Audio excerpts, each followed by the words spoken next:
The broadcast is now starting. All attendees are in listen-only mode. Welcome to today's webinar entitled Spending Money is Easy, Spending It Wisely is Hard. My name is Billy Zadig, Manager of Special Programs for APA. Just a couple of housekeeping items before we get started. The webinar recording will be posted to the APA webpage under the Continuous Learning tab later today. Professional continuing education certificates are being offered for today's program. Those who indicated they wanted a certificate at registration and meet the requirements will receive the certificates later this afternoon. All attendees are in listen-only mode. Please type your questions in the chat box and they will be answered in the order they are received. If we run out of time and we still have questions, responses will be sent directly to the person asking the question by our presenter. At this time, it's my pleasure to turn this over to our speaker for today's webinar, Bill Roth. Bill, take it away. Thank you, Billy, and hello, everyone. I'm Bill Roth. I'm going to turn my video off during the presentation because I'm in my home office by myself out of my hand talker, and I just think it would be weird for people to watch me wave my hands around in a room all by myself. So turn off my camera and we'll get started on the presentation. So our agenda today, just quick introduction of who I am. Then we're going to do 3 poll questions to do what I call setting the table. So based on the answers that you provide to us, I'll hopefully be able to shape some of the content that we're going to talk about over the next hour or so. Then move on to where we find ourselves.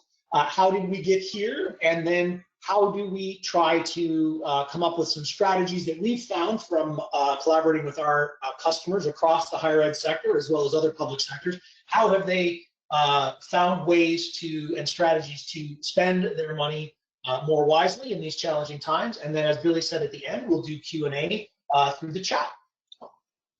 So that's me there again, Bill Roth. I'm the president and CEO of Roth IAMS and the co-founder of SLAM Technologies.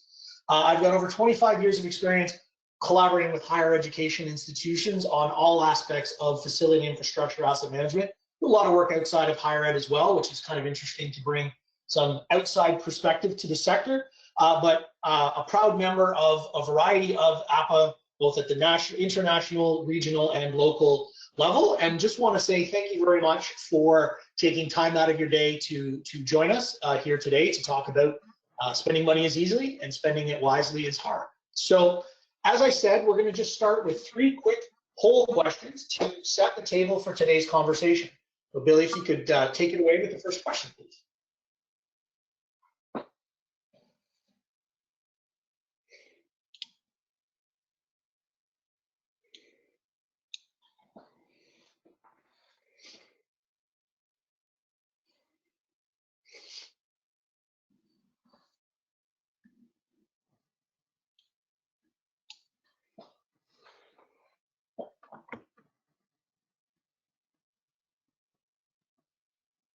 Interesting that I'm actually quite surprised and impressed that 13% of you 14% are saying yes, that you've historically had enough money to deal with deferred capital renewal and maintenance. That's great. 77% no, not surprising. I find it quite rare, so I'm actually quite surprised at the number being so high. Next question.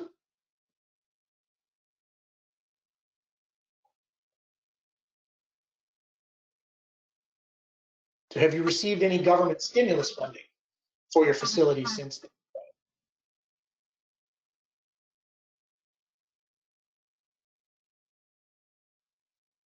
Interesting.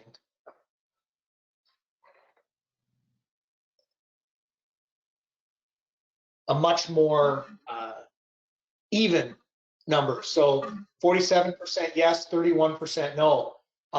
It is actually a very unique time because, as I said, most organizations have not had enough money, and over the last couple of years, we have seen a lot of stimulus money come in, and much of it's still working its way through the system. So last question.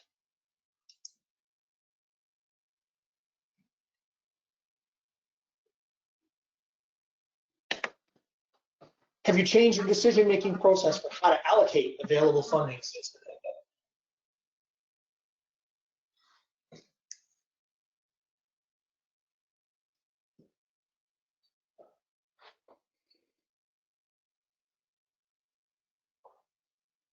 Again, pretty close to even here. 40% yes, 48% no. So almost split down the middle. Excellent. Perfect. Well, thank you very much for participating in the polls, folks, and thanks for the high level of participation in the polls. It's really helpful for me to understand, where you find yourselves, and so that's really the next section of our presentation here is where are we today? How did we get here? And so again, and the results of about 76 to 14% underfunded versus have sufficient funding. Most of the organizations that I've talked to across the public sector have been underfunded, both for operations and maintenance, as well as renewal, and not just for a short period of time, for decades. I think the underinvestment in existing facilities is something that predates most of our careers, frankly. And a problem decades in the making is not going to be solved overnight. Pandemic-related stimulus money is still working its way through the system, which has provided some short-term relief, but also some challenges given the other aspects of the environment that we're going to touch on in just a few minutes. And the problem with one-time money, if you will, is the market's not ready for it. Oftentimes, organizations aren't ready for it, just in terms of just internal capacity. We used to do $1 million worth of work a year. Now all of a sudden we have to try to figure out how to do $10 million this year or in the next year and a half or 2 years. So there's a number of issues there. And then a lot of organizations, and I think it was 31% of you said you didn't get stimulus money. So the depending on the location, depending on the different jurisdiction and things like that, there have been some haves as it relates to the stimulus money, and some have not. So some organizations have been flush with cash and others have not. And the best example that I have of that, I was at a National Association of State Facility Administrators conference in July, and I posed the question to the group, how many people have enough money to do what they need to do? And it was almost 50-50. So there really were half the states had received additional funding and had received mostly stimulus money, and the other half had not. So it really sort of created, for the first time, almost this dual class of organizations. Now, historically, there's always been a little bit of a differential in some cases between some public and some private higher ed institutions. There's always been a little bit of a discrepancy there, but this made that discrepancy even larger in terms of the haves and the have-nots, and a lot of it was depending on which state the institution is in. So some people had the problem of too much money, some people had the continuing problem of just not enough to do what we need to do. So it's great that we were able to secure some additional funding, because many of us have spent the last 20 years trying to secure additional funding for capital renewal and maintenance. But the problem is that timing is everything, and the current economic environment and the environment in which a lot of this money came out was actually made it very difficult to get value for the money. As we all know, we're still battling high inflation. It's certainly not at its peaks. It was 12, 18, 24 months ago, but inflation has come roaring back after, gosh, for the majority of my career, all we did was, 2-3%, let's inflate and move on. It wasn't really a topic for much discussion for the majority of my career, dating back to the mid-90s. But all of a sudden, with the pandemic, inflation became a massive issue. Tie that into and related with it is the supply chain issue. So, it's one thing to have money to do things in buildings, but if you can't get the equipment to replace that which you're trying to take out of commission because it's deferred capital renewal and maintenance, then how do you spend the money? And I've heard many clients talking about 52, 84. I was at a conference, a QOI conference earlier this week in Columbus, and somebody said that they had 104 weeks turnaround on some electrical equipment for a residence building that they were looking to renovate. So the challenge is a lot of this money has time limits to it, right? It's all part of a legislative agenda, and it has to be spent in a given period of time. And if you can't get the equipment, it's hard to spend it. And then the third leg of the three-headed monster, I should say, that we're dealing with is the labor shortage. So just being able to find, if you have the money and you can get a reasonable price for something and you can order it in the time you need, finding someone to install it is a challenge, whether that's internal resources or external resources. So all of these factors coming in have made it really, really challenging to try to get value for money. And oftentimes the funding that's received today was asked for, maybe 12 months ago, 18 months ago, and maybe some of those estimates were gathered even longer before that. And that was before a lot of the inflation that we've seen. So if you ask for $1 million to do a project and they give you $1 million to do a project, it could cost $1.5 million or $2 million today to get that done. So all of these things are competing against each other to increase the cost of addressing the issues that we have. And I've seen this one other time in the past. It was not driven so much by the external or the macroeconomic factors. It was really a small market supply and demand, where a K-12 system was able to secure $2 billion in additional funding over the course of about 24 months. But because it was short-term funding and because it was a little bit unexpected, much like the pandemic-related stimulus, they were getting, 50, 60 cents on the dollar in terms of addressing deferred capital renewal and maintenance for the money they had, because the supply and demand shifted in the market. It was so much money in a very tight geographic area. And so that's just one example. And like I said, out of $2 billion, best guesses is they got about 1 to 1.2 billion in value. And so that's a big story, but ultimately each and every one of us is facing similar issues and challenges today at our campus level. And so again, it's not hard to spend the money, but in spending it, we want to make sure that we try to get value for it, which is what we would call spending it wisely. So we're going to go over a few steps that we've seen work for organizations to help get the most that they can out of the money that they have. And strategy one is to set proper expectations.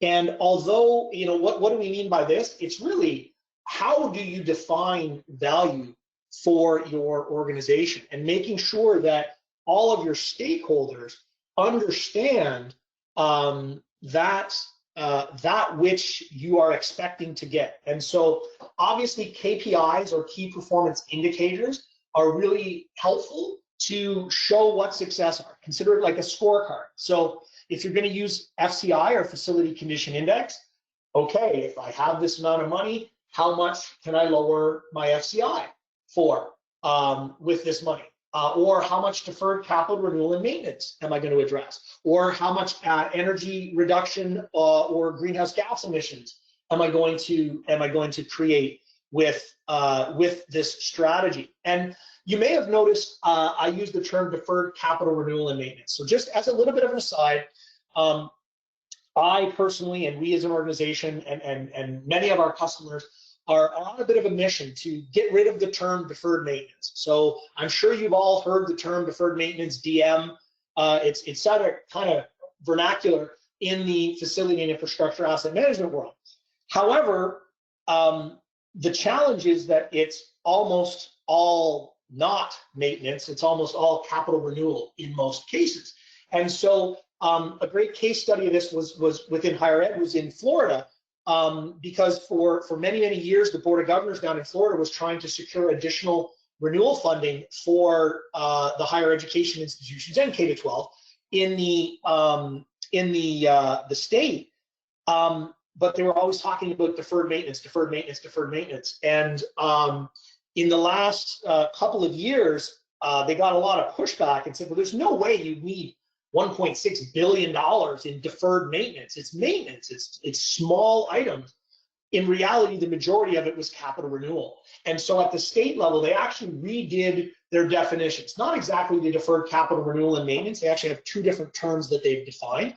But ultimately, the confusion for non-facilities folks of the term deferred maintenance was actually getting in the way of having an accurate conversation with non-facility stakeholders. So sorry for the aside, but if you get, I hope you get more than just one thing out of this presentation today, but if you get just one thing, I hope it's that you're going to start to call deferred maintenance, deferred capital renewal and maintenance, or some other, if you're in Florida, please use the state definitions, which I believe is deferred capital renewal and replacement, and then deferred capital repair and maintenance.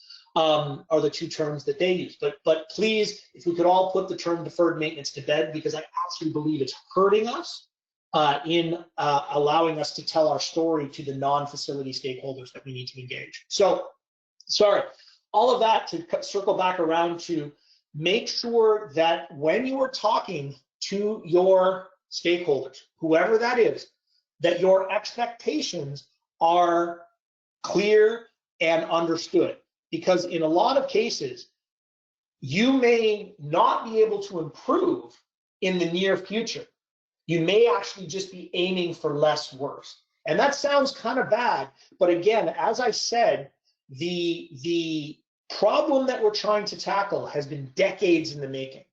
And we're not going to solve our deferred capital renewal and maintenance backlog crisis in the next couple of years. It's going to take probably long after many of us are retired, and a consistent and ongoing increase in funding that will allow markets to adapt so that we can actually overcome these issues. And where we've seen a lot of organizations get in trouble is they don't manage their expectations around whatever their KPIs are properly. Because one of the things that a lot of people don't think about is that $1 spent on a capital renewal project may not reduce your deferred capital renewal and maintenance backlog, or your DCRM, by $1. And why? Well, one, inflation. If you've got a report that says, hey, it's $1 million to replace that roof, but it costs you $2 million to do it, then based on your existing data set, you've spent $2 million, you've reduced your deferred capital renewal and maintenance backlog by $1 million, you're only getting 50% return as it relates to your DCRM. Same thing with upgrades. True deferred capital renewal and maintenance is based on a replace in kind scenario. However, if you're going to go in and do an upgrade, whether that be for increased energy efficiency, whether that be to improve on the program functionality of a space, whether that be to target greenhouse gas reduction or address accessibility or other code issues, any of the additional costs to do those upgrades, again, will not typically come out of your deferred capital renewal and maintenance backlog. And then if you install a new piece of equipment into a building, again, that will not have been part of your deferred capital renewal and maintenance because it wasn't there. And so the main thing here is make sure as part of your planning process that you understand of the work that you're going to do, how much of the money you're going to spend will directly tie back to your deferred capital renewal and maintenance or your facility condition index, which are essentially one and the same, so that you don't make promises that you can't possibly keep or that you were destined to fail on before you even started. And we had one instance where a college that we were working with, they had at the time they were using a 5-year FCI, they had a 5-year FCI of 20. And they basically said, hey, if you give us $5 million, we can take it. And I'm just using, I'm kind of simplifying the math a little bit here, but basically if you give us $5 million, we can bring that FCI from 20 to 10. And the problem is that their program, their standard for roofing alone, they didn't do a replace in kind scenario for roofing. They actually upgraded the roofing so it had a higher R value and it helped them manage their energy efficiency and some of their carbon reduction goals and things like that, just tighten up the envelope of the building. But at the end of it, they didn't bring their FCI from 20 down to 10. It actually only dropped to 15 because they did these upgrades. There were some other issues to it as well, in terms of new renewals coming into the 5-year FCI time horizon. But at the end of the day, they had a lot of explaining to do because they had made a promise and they had set the expectation that this was what was going to happen dollar for dollar, when in reality, it should have been, no, it's not going to go from 20 to 10, it's only going to go to 15. But if we didn't do this, it would have, say, gone to 22, 23, 24, something along those lines, which is what we talk about when we talk about less worse, right? Doing more may not make it better in the short term. It may just make it less worse until you're able to continually get a little bit less worse, a little bit less worse, and then you start to get better. So it's critical, because if your stakeholders, if you make promises that you don't keep, the likelihood that you're going to get additional funding is a lot less. If you can show, hey, this is what we promised, this is what we got, show that you did achieve it or that you did better than it, then you have the opportunity to go back Oliver Twist style and say, may I have some more, please? So that's really step one. Is it's not so much about getting value, but it's defining the value with your stakeholders so that when you deliver it, you're not setting yourself up for failure. You're setting yourself up for the best possible success, even if that means less work. So step 2A, and the reason I call this 2A is when we get to 2B, you'll see why. They're very closely related, and they really feed into each other. And so step 2A that we recommend is to develop a multi-year plan for your portfolio. And so what do we mean by that? A rolling, and we mean rolling that every year you know, year 3 becomes 2, 2 becomes 1, hopefully you've done all that work, anything left to be done, you reconcile back into future years. So a rolling 3 to 5 year plan with a prioritized list of specific projects that you plan to do each year. So some organizations will have a 10-year capital plan, but oftentimes it's funding envelopes. Oh, you know what? 10 years from now, we're going to spend this much on roofing and this much on paving and this much on windows and this much on HVAC and this much on electrical. That's okay, but what we're talking about here is specifically picking projects.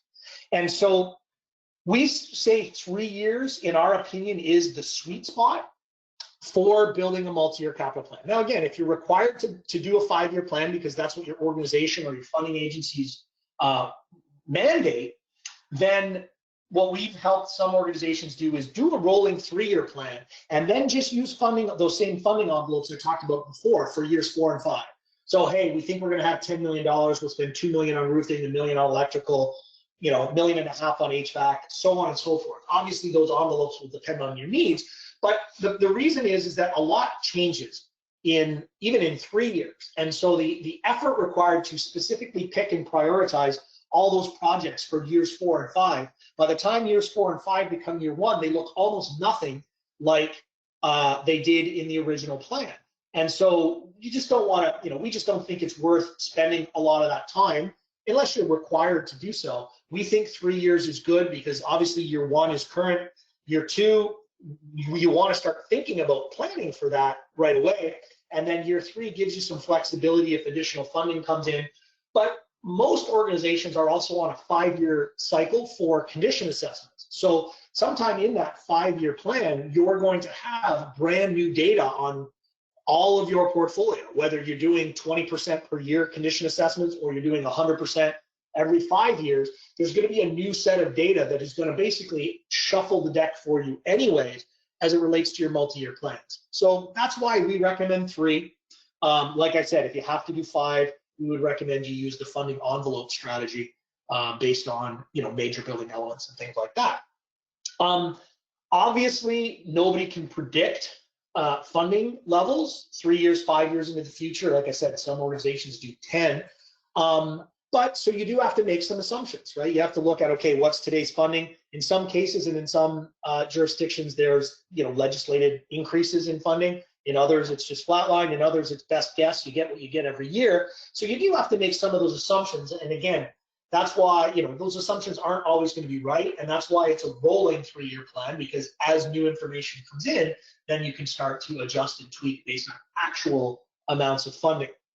And again, this is not always possible, but whenever we can and we're working with customers, we always want them to try to get at worst an informal approval of year 2 projects during the year 1 budgeting process. And the reason that we want to do that is so that we can get started on some of the design work and some of the preliminary work for next year's renewal projects this year. And the reason is you want to get to market sooner. And one of the other big challenges in a supply constrained market is the earlier you get out, the better pricing you're typically going to get. And the one that I hear from a lot of our higher education clients, particularly in smaller markets, and guys, I'll just take a step back here.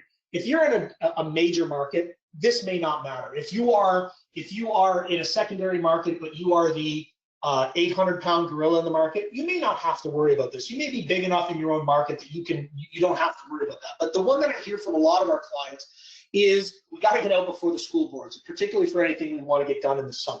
So if we don't beat the school boards out, it's going to, we're going to pay through the roof, pun intended, for all of our roofing projects because they're going to tie up all the contractors in our market. So this may not be an issue for everybody, but even in those larger markets, I still would say the earlier you get out to market, the better pricing you're going to get, the more value you're going to get for your limited dollars. So again, not everybody, because of legislative cycles and funding timeframes, is able to get approval or even informal approval. If you can, so you can get started early, so that you can get on the street early, is definitely helpful. The other thing in your multi-year plan, so a lot of, again, just going back to facility condition index, deferred capital renewal and maintenance, that's all condition based and driven by condition issues and risk of failure and consequence of failure and things like that. But in reality, as we all know, there's a number of non-condition factors and needs that have to get built into your multi-year prioritized capital plan.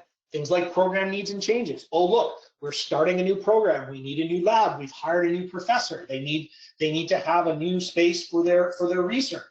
A lot of institutions have energy efficiency or carbon reduction targets. We must be carbon neutral by X date, or whatever the case is. And then resource and market constraints.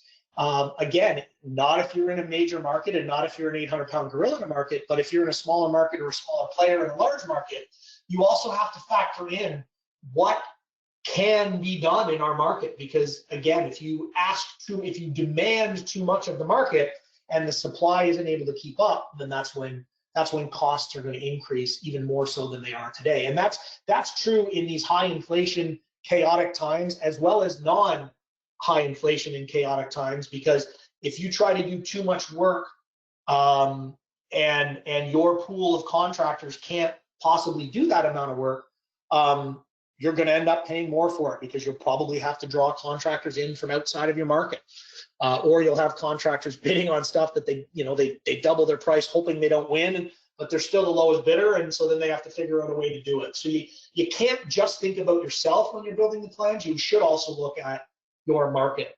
And again, be strategic when you plan to do certain types of work.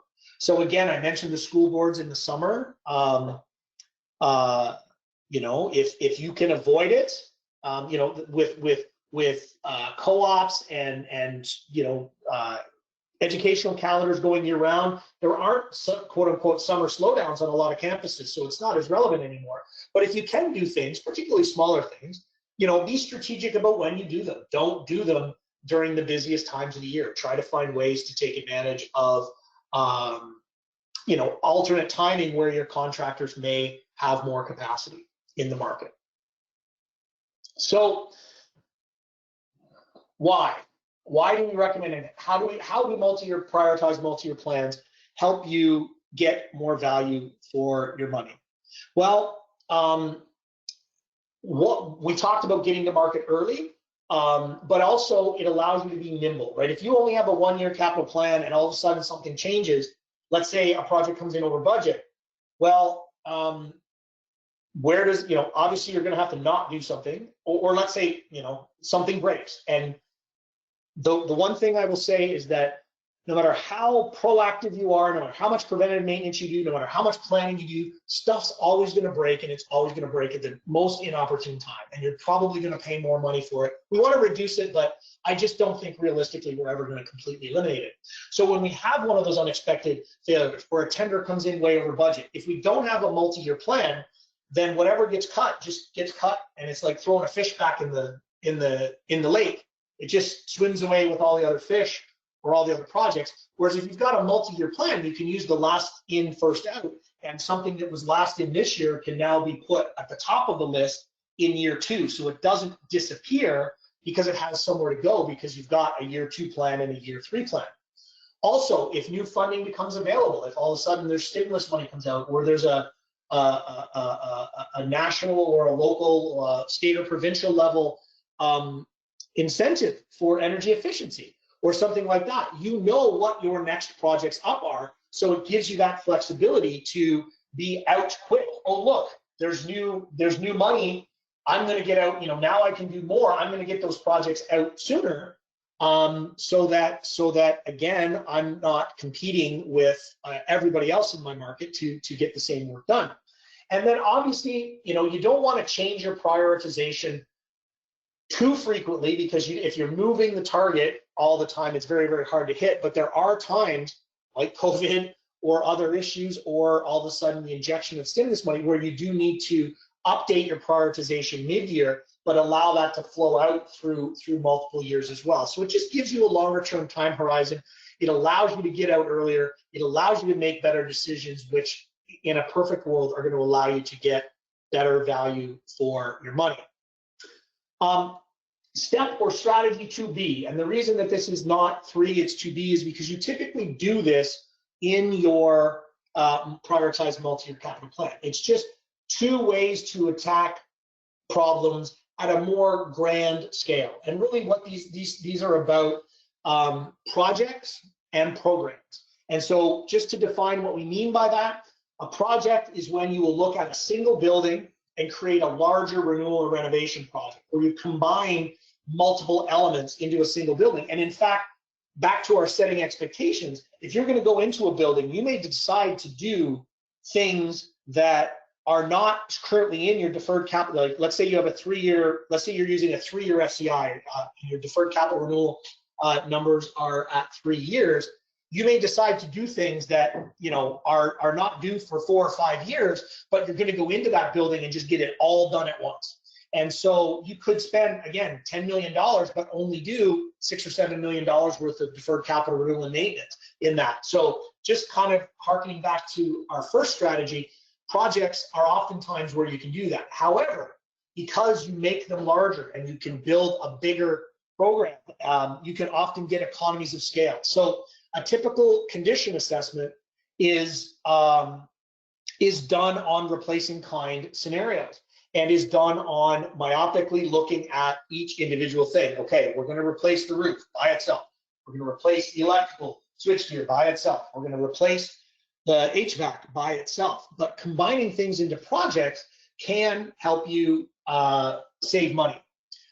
Programs is the opposite, where you're taking similar elements like a roof, a boiler, windows across multiple buildings and bundling that into a single contract. So let's say, I've got 2 roofs a year for the next 5 years. Well, I'm not going to do it in year 1, but in year 2, I'm going to do all 10 roofs in 1 year. So I'm going to bundle all of those things together. And again, I'm going to pull some forward. I maybe defer some out a couple more years if I'm able to do that, but I'm going to build a bigger program. So how does this help? So on the supply side, because obviously, when supply is constrained, which we are very much in a supply constrained environment now, creating larger contracts may attract larger bidders. And again, you're the 800-pound gorilla. Everybody wants to work for you anyways. My guess is not everybody on this call is the 800-pound gorilla in their market. So the bigger the contract, the more contractors you're going to hopefully attract. The more bidders you attract, the better the pricing that you should get. You may also draw bidders from further away. And again, this is if you're in a secondary or tertiary market, you put out a bid contract, you might attract someone from further afield because it's worth their time and money to come to your geographic area. Again, more competition, typically better prices. And then if you have larger projects that have general contractors, that can reduce your internal management requirements. And that touches on a lot of the resource constraint issue, being able to find good people to do good work. You may not, you may internally manage a project, a standalone single element project, but if you can bundle something together, then you can bring in external resources. Again, you pay a little bit for that, but hopefully the economies of scale allow you to do more projects for the same amount of money and also use less of your internal resources in that for that work. And so, again, what are the impacts of that? First, operational impact, lower overall costs, as we said, due to economies of scale or due to increased competition on your bids, the volume discount, if you will. We've seen, we had one instance where one of our customers had, they had to do this was a K-12 school, but they had to update all of their libraries into Learning Commons, move from the more traditional book Dewey Decimal System to more of a high-tech learning space. And they were given money to do 5 of the projects, 5 of their 7 secondary schools. And so what we did is we sat down with them and we looked at, okay, what deferred capital renewal and maintenance work is tied to the renovation of these spaces.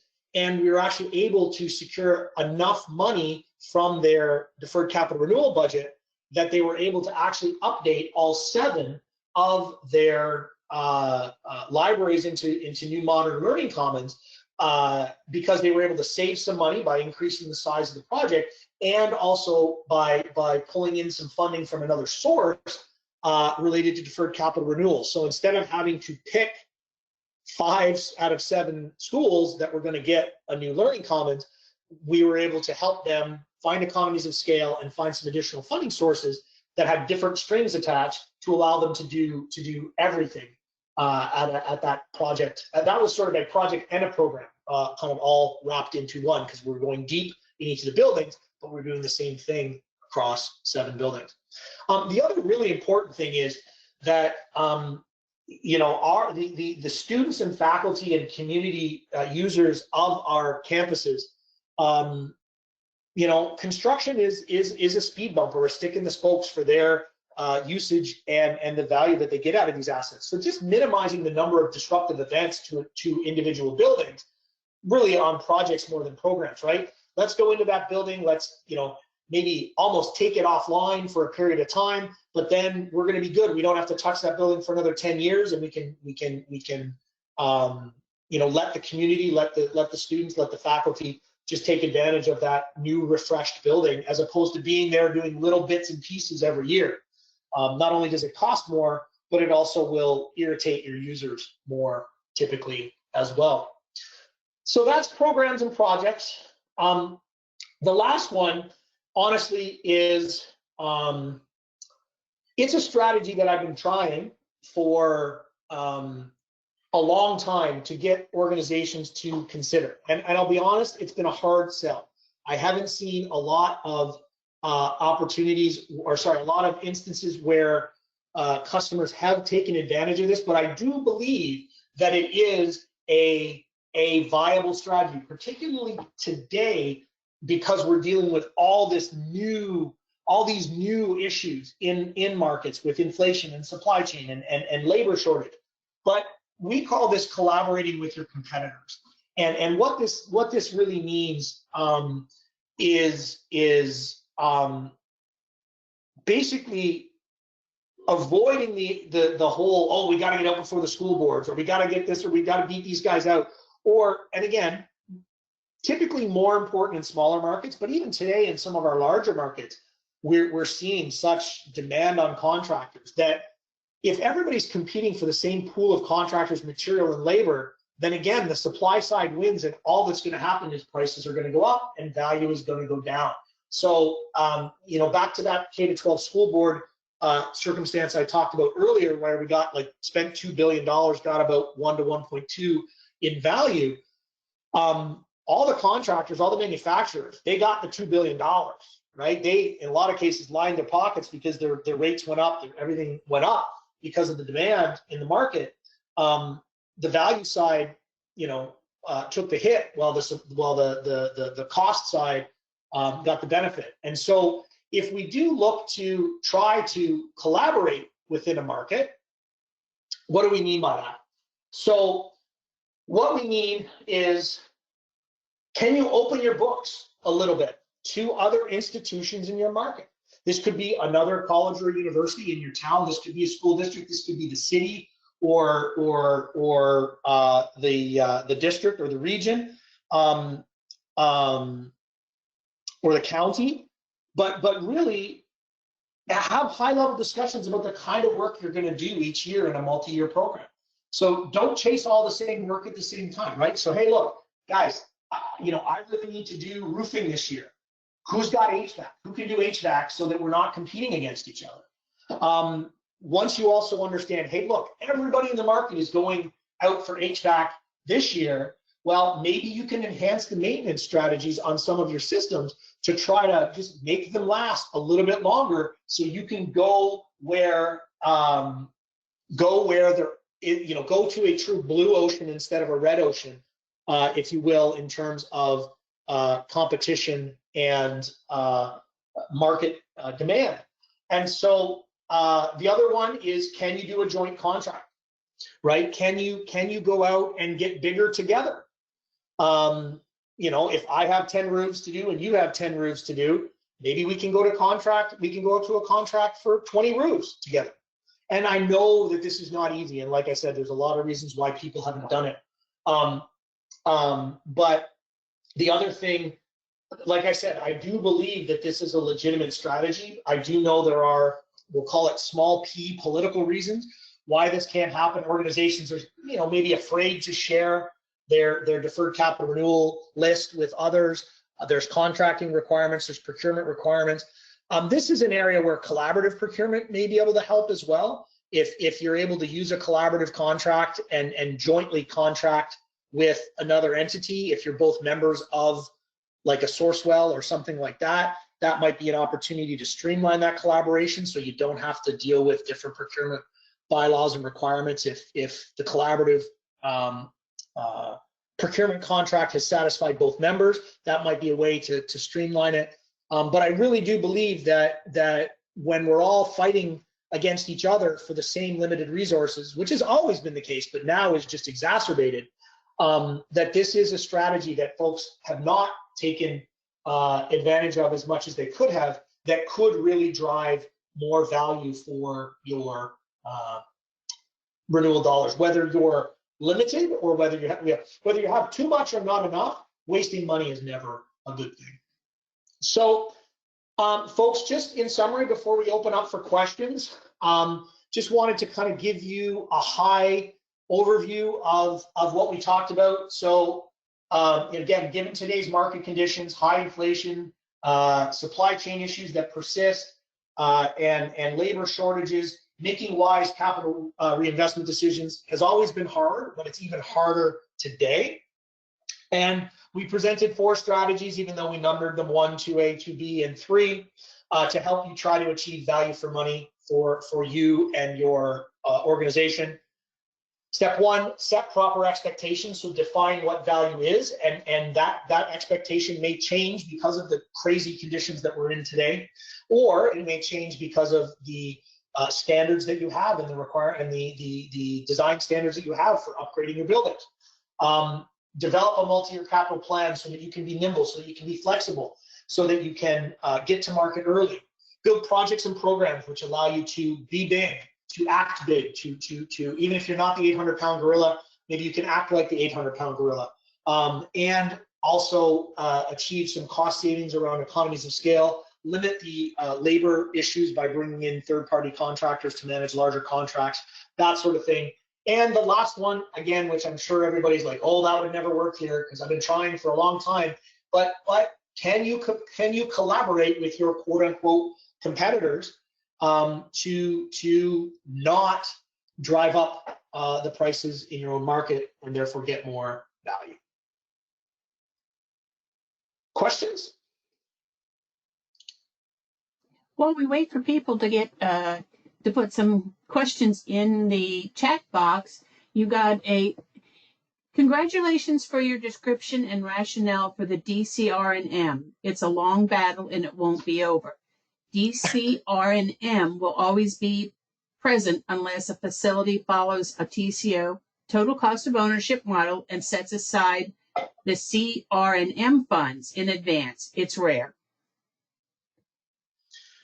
Absolutely. No, thanks so much, Ted, for the comment. And it, again, DM is a term that's been around for decades, and I know I'm not going to get rid of it. Just like DM itself, we're not going to get rid of it in a short period of time. But I think you're absolutely. I think I really appreciate the feedback, and you're absolutely right.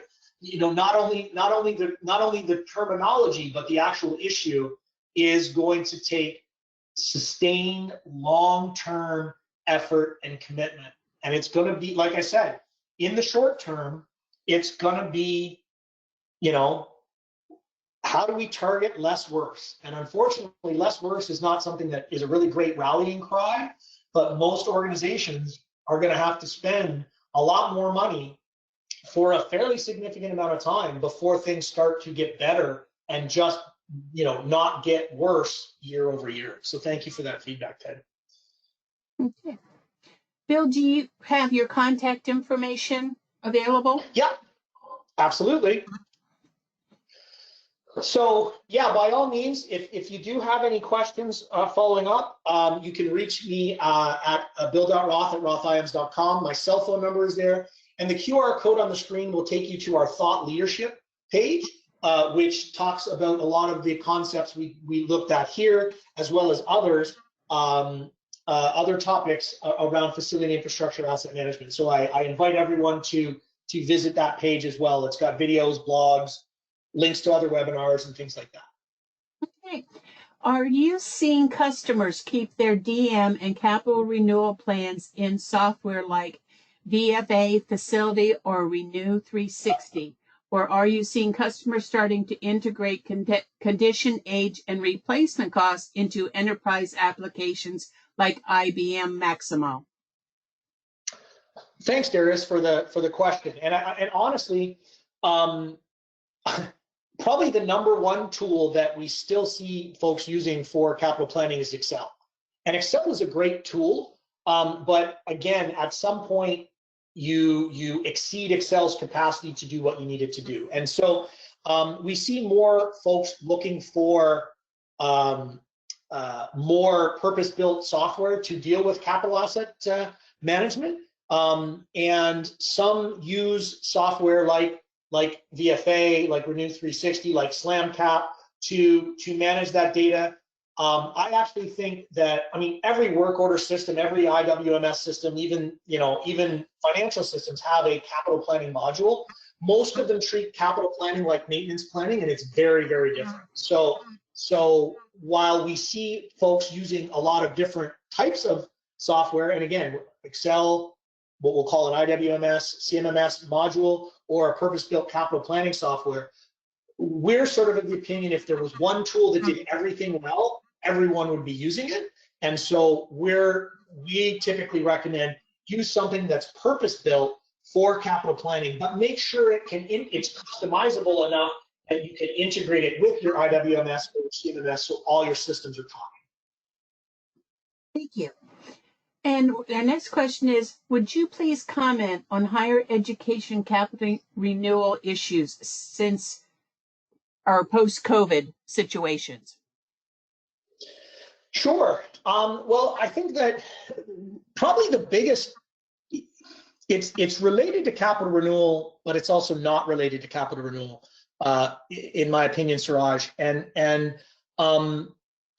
the big issue is the future of the big issue that's hanging over all of higher ed, I think, is how much space do we actually need? Is there a new world of learning? How much is going to go online versus go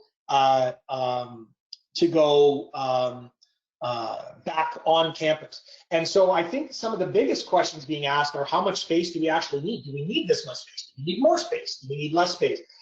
It's not really related to capital renewal, but it has massive implications for capital renewal, because if you take a building offline, then you eliminate that deferred capital renewal and maintenance backlog from your future needs. So that's maybe at a higher level of, do we need these buildings that do have deferred capital renewal? As it relates specifically to the capital renewal of buildings, obviously there's enhanced expectations for ventilation. And during COVID, and as we came out of COVID, a lot of new equipment was installed into these buildings. And again, because we're dealing with a lot of labor shortages and manufacturers speeding up production to try to deal with supply chain issues, I've had a lot of conversations recently about whether we're going to see 10 or 15 years from now a premature failure of building systems, not just mechanical electrical systems, but just building systems in general, due to rushed manufacture or unskilled labor doing installations and things like that. So I think that obviously a lot of the challenges we talked about, the inflation, the supply chain, labor, a lot of that is still tied to the pandemic, even though we're out of it now. I wonder if the future, we're going to see premature failure, which is only going to make things worse, unfortunately. But I'll be on the lookout for that 10, 12, 15 years from now, to see if that equipment that's supposed to last 25 years is failing sooner than it should because it was manufactured really quickly or perhaps installed improperly. Okay, thank you. So I'm not sure if that answered your question or not, Suraj, but I hope so. Our next question for you, Bill, is any suggestions for prioritizing projects in that 3 to 5 year program categories like life safety, envelope, etc.? Sure. So in terms of priority, the first foundational piece that we typically recommend is risk management. And so there's two sides of traditional risk management. There's the likelihood or the risk of failure, and there's the consequence of failure. And so obviously, when you look at the risk of the consequence of failure, a life safety issue is going to be the largest, most important issue on a campus. Next might be, if this element fails, the whole campus shuts down. And I'll use an example. If you've got a campus with only one main electrical supply line that comes in, if that fails, you're toast. We often recommend, or at least it be considered, that you look at the consequence of failure to be applied to the elements. So that's where you're talking about comparing life safety systems, envelope, mechanical, finishes, all those sorts of things. The risk of failure typically comes from your condition assessment. And so we'll typically utilize a condition rating. Most condition assessments will have a 3 to 5 tier, condition rating that's applied to each element that's assessed. And if something is given, say, a critical condition, it's more likely to fail than something in good condition.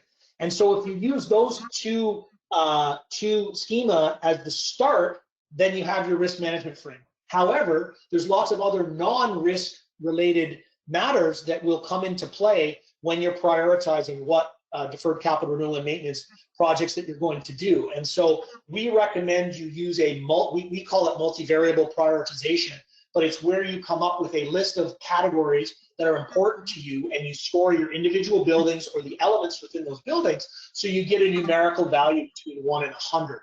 There's other priority ways, but really what you need is a numerical priority system so that you can kind of rank order things as opposed to categorical, because almost every organization I've ever worked with, they run out of money somewhere in the middle of their high priority category. And the awkward question I always ask is, which high is higher than high?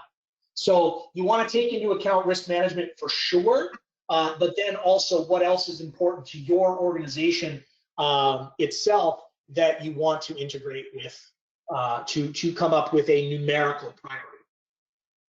Thanks, David. Okay, thank you. And we have time for one more question here, it looks like. How are organizations preparing to catch up with deferred maintenance at a time when enrollments and occupancies are predicted to drop due to demographic change?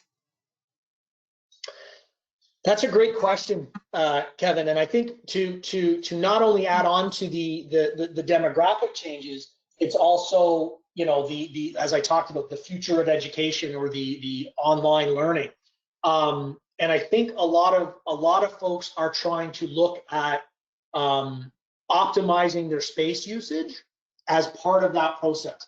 And the best example I have is one of our customers did a study, and they found that one prof had 6 offices across campus, right? And so, because you're right, well, you know, do we need the same number of buildings that we have?